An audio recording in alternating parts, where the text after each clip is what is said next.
Is on. Palaban na naman si Oscar. Ayan, nakahuli na naman si Oscar, mga master. Doon kaya tayo pre, malilim doon. Ayan mga kaibigan. So dito tayo ngayon sa Daolon Beach, dito sa Taipei, Taiwan. Ayan, kasama natin si Leo. What's up, madlang peep? Fishing adventure tayo mga master. So may kalayuan yung fishing spot na to. Yo, good morning mga kaibigan. This is Mr. Hunter Lifestyle. Alright, so isi-share ko para sa inyo yung lugar dito sa Daolon Beach. Dito lamang yan sa Keelung, Taipei, Taiwan. Alright, so may mga bawal pala dito sa lugar na ito mga master. Bawal na bawal ang mag-ihaw dito sa beach. Bawal na bawal ang mag-barbecue. So pag gusto natin mag-relax, pumunta lang tayo dito sa Daolon Beach. 24/7 itong Daolon Beach, open na open mga kaibigan. May mga lugar din dito na pwedeng mag-fishing. Palaban na naman yung ating pamingwit. Alright,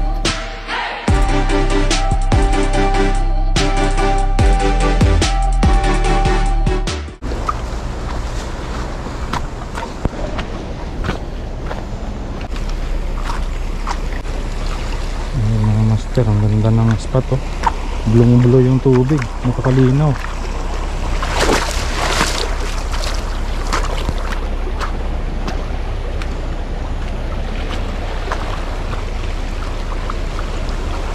So try natin dito, baka makastrike agad tayo.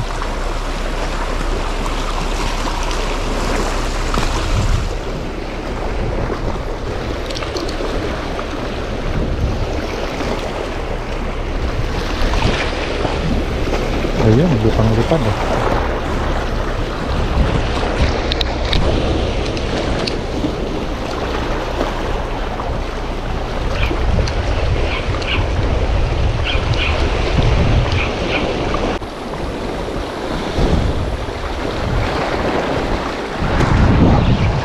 Fish on.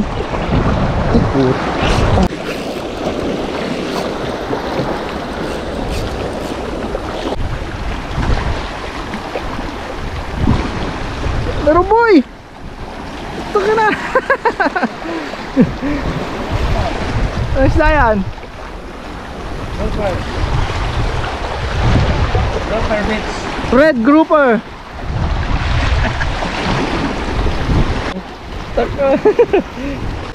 Ay mga master, nakahuli tayo. Grouper. Okay na, hindi na tayo na zero. Alright, so sumabit kasi kaya sinisid natin. Ayan mga master, hindi tayo na zero dito sa Daolon Beach. Alright, namatay. Okay lang yan. Diretso yan. So ayan mga master, so 1-0 nahuli natin. Malaking grouper na to. Mas malaki yan sa di ba? Longdong. Sa Longdong. Kalahati lang yata yan. Panalo guys, pang ulam na to. Sulit na sulit eh. Alright, ang tamis ng sabaw nito mga master.